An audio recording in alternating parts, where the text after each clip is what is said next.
Assalamu alaikum урматтуу Чабарман каналынын көрүүчүлөрү, урматтуу мекендештер, кымбаттуу кыргызстандыктар.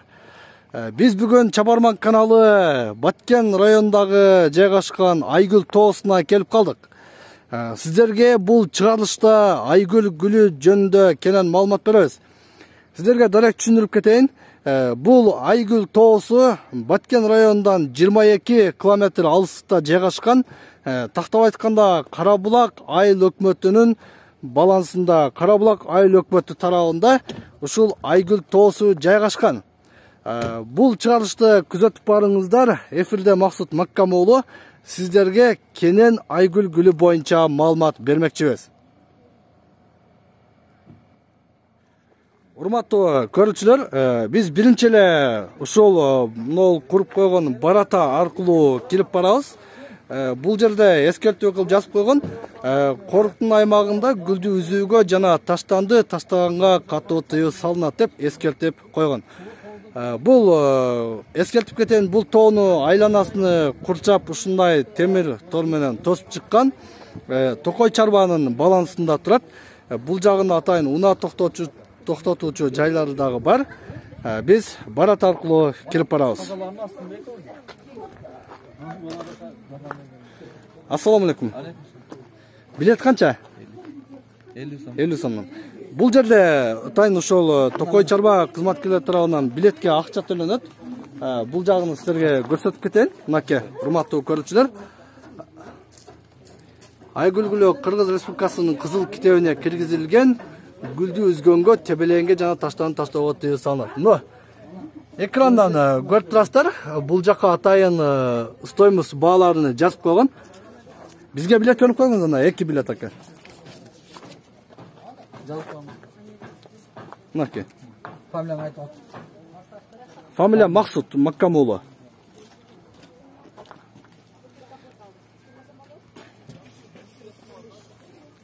Мынакей, урматтуу көрүүчүлөр, биз тиги тоо тарапка азыр сиздер менен бирге чыгып барабыз.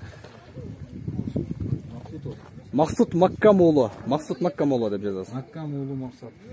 Бул жагында фамилиясын жазып туруп анан киргизет экен. Себеби дегенде Токой чарба кызматкерлери ар бир кирген инсанга жооптуу экен. Эл көп бака? Чабарман каналы. Тез кабар каналы. 2 канал ооба.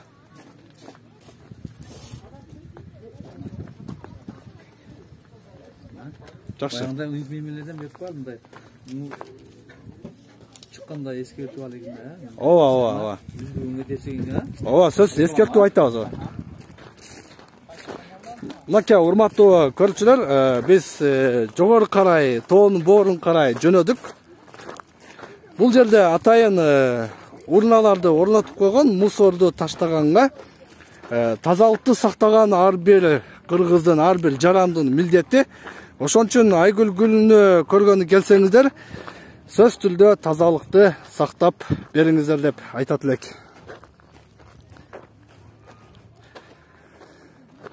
Айгүл гүлү боюнча сиздерге эскертип кетейин. Бул гүл жылына апрель айынын башында гана гүлдөйт. Апрель айынын соңунда гүл уже солуп калат. Ошон үчүн убактылуу гана 1 айга гана гүлдөп турат. Кызыл китепке кирген гүл.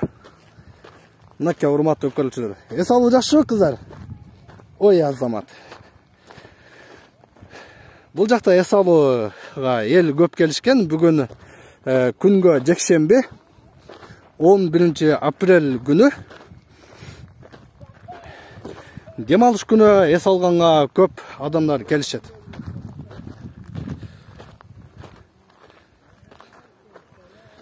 Мынакей, караңыздар, кандай жакшы тоодо жайгашкан, ушул тоонун боорунда өскөн Айгүл гүлү. Бул жагында атайын орундуктарды орнотуп коюптур.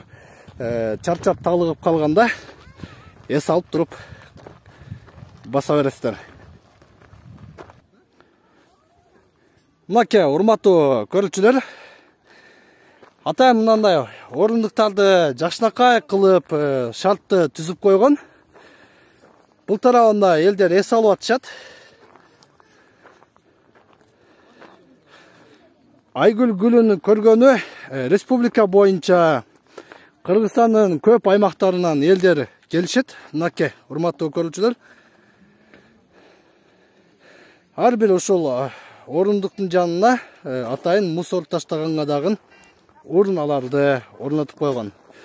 Биз жогору карай кетип атабыз. Чыгарылышты акырына чейин күзөтүңүздөр. Кудай буйрса гүлгө жетип сиздерге айгүл гүлүн дагы көрсөтөбүз. Бул жерде бери эже Москвадан, атайын Россия өлкөсүнөн келиптир.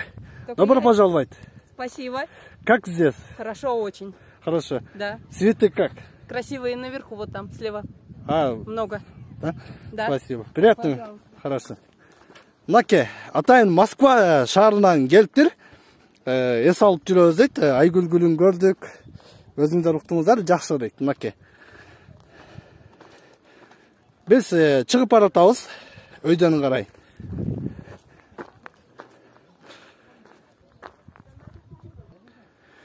Урматтуу көрүүчүлөр, мынакей караңыздар, бул жерде тоон бооруна атайын тепкичти орнотуп коюптур. Бул да болсо эл үчүн бир аз ыңгайлуураак, себеби дегенде бийикке карап чыкканга тепкич болсо жакшы.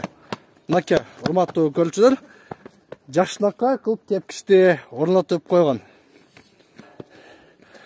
Бул жагы болсо тоолордун үстү жагына карай кетип атабыз.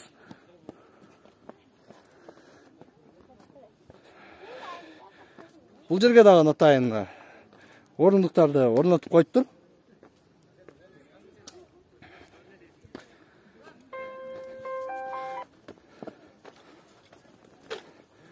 Мынакей, урматтуу көрүүчүлөр, тепкичти аябай сонун кылып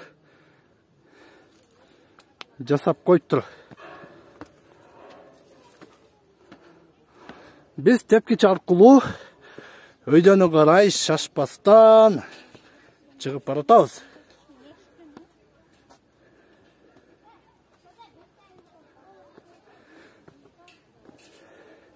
Жарымына келбей эле чарчап калдык.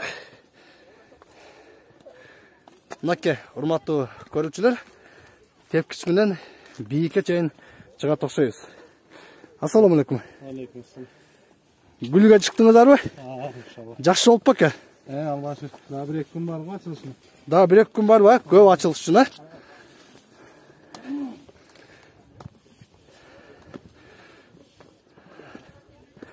Мынакей, урматтуу көрүүчүлөр, эс алуучулар көп.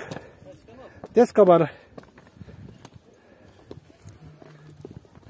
Эң жакын Москвадан келген. Элдер көп. Эң жакын Москвадан келген.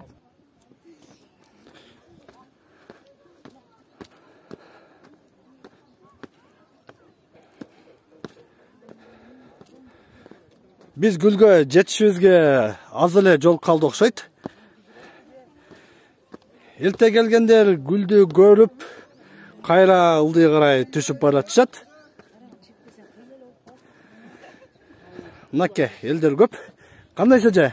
Жакшы. Эс алуу жакшы болуп атабы? Гүлдү көрдүңүздөрбү? Келдим, кош келипсиң. Рахмат.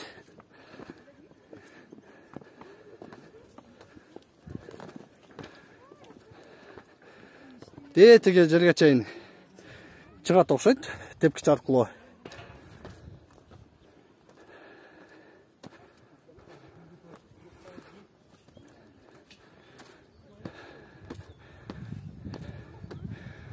Урматтуу көрүүчүлөр, чыгарылышты акырына чейин күзөтүп барыңыздар. Сиздерге гүлгө жеткенде эң сонун ачылган айгүл гүлүнү дагы көрсөтөбүз. Урматтуу көрүүчүлөр, биз тепкичти аяктап туруп, андан ары дагы жогору карай жөнөдүк. Бул жагында мындай атайын жолдун изи менен гүлдү карай кетип баратабыз.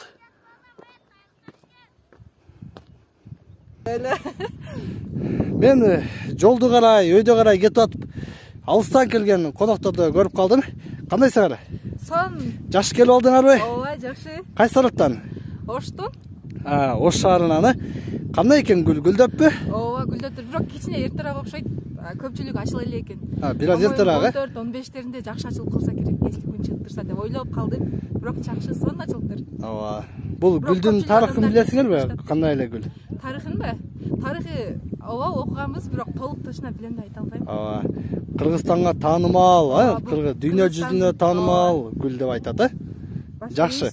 Кош келипсиңер, жакшы салгыла кыздар, Мынакей, урматтуу көрүүчүлөр, биз жолду улантабыз. Москвадан келген, Оштон келген, Бишкектен келген коноктор бул тоого көп келишет. Негизи ушул апрель айында аябай көп келишет экен. Мынакей. Ушундай жол аркылуу чыгып баратабыз. Бул жакта эжелер сонун эс алып сүрөккө түшүп атышат. Мынакей, урматтуу көрүүчүлөр. Кандайсыздар?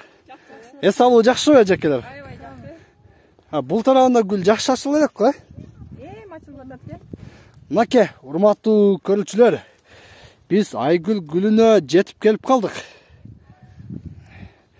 Эми гана ачылып жаткан гүл экен. Дагы бийигирээк чыксак, мындан дагы көп жайнап ачылган дагы бар дейт.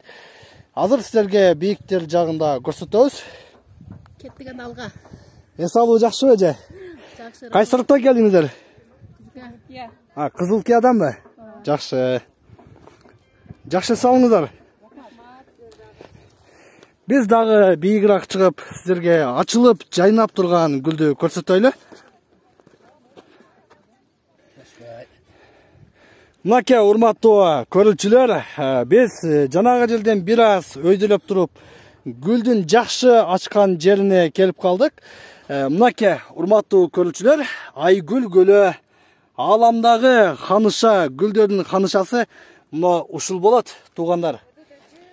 Бул жакта эс алуучулар аябай көп. Себеби дегенде апрелдин 10-дан 15-ине чейин, апрелдин акырына чейин гүл аябай жакшы гүлдөп өсөт. Ассаламу алейкум байке. Алейкум ассалам. Кандайсыз ака? Жакшы келип алдыңызбы? Жакшы. Кайсы тараптан келдиңиздер? Оштон келдим. Оштон келдиңиздер, Жакшы. Атайын Айгүл гүлүн көргөн, Айгүл гүлдү көрөйүн деп келдим. Жакшы экен ака. Жакшы экен, аябай сонун экен, жакшы. Кызыл китепке кирген гүл да бул. Ааламга таанылган. Кыргызстанда бир эле ушул Баткен жергесинде өсөт, Ооба. Жакшы. Баткенде өсөткөн бир Кыргызстанда. Кош келипсиздер ака. Жакшы салыңыздар. Мынакей. Рахмат. Кандай мындай эс алуудан кандай өзүңүз бир эмоция алдыңыз? Жакшы, Таасир алдыңыз? Гүлдү көрүп сүйнөсүн. Жазында ушундай гүлдөрдү көрсөң кандай рахат болот. Жакшы. Жаздын башталышында ушундай гүлдү көргөн, Жакшы болот экен, жакшы гүл экен. Мен биринчи жолу келип атам. Биринчи жолу келип атасызбы? Биринчи жолу келдим. Биринчи жолу келип көрүп, аябай сүйүнүп, кубандым. Жакшы экен. Жакшы салыңыз ака. Мынакей, урматтуу көрүүчүлөр, бул гүлдүн негизи эч кандай жыты деле жок. Бирок бир караганда аябай кооз, адамды ушунчалык суктандыра турган Айгүл гүлү. Мен тоодун эң бийик чокусуна жетип эле калдым окшойт. Мен тетиги тараптан унааны токтотуп, ушул жактан кирип келдим. Сиздерге башында көрсөткөндөй, башында ушуна унаа токтотуучу жайлары жана баратасынан кирип ушул тоодун аймагында сиздерге гүлдү көрсөтүп келатам. Эс алуучулар аябай көп. Мен ушул жерден, урматтуу көрүүчүлөр, бул чыгарылышты жыйынтыктайм. Сөзүмдүн акырында сиздерге айтып кетет элем, Кыргызстанга таанымал болгон Айгүл гүлүнү баарыңыздар келип көрүп кетиңиздер. Кыргызстанда туризм багытын өнүктүрүү бул ар бир жарандын милдети. Ар бирибиз ушул гүлдү чет өлкөдөгү тааныштарга, туугандарга биз жеткирсек, мен ойлойм дагы да туристтер көп келет. Кийинки чыгарылыштан көрүшөбүз. Көрүшкөнчө аман болуңуздар.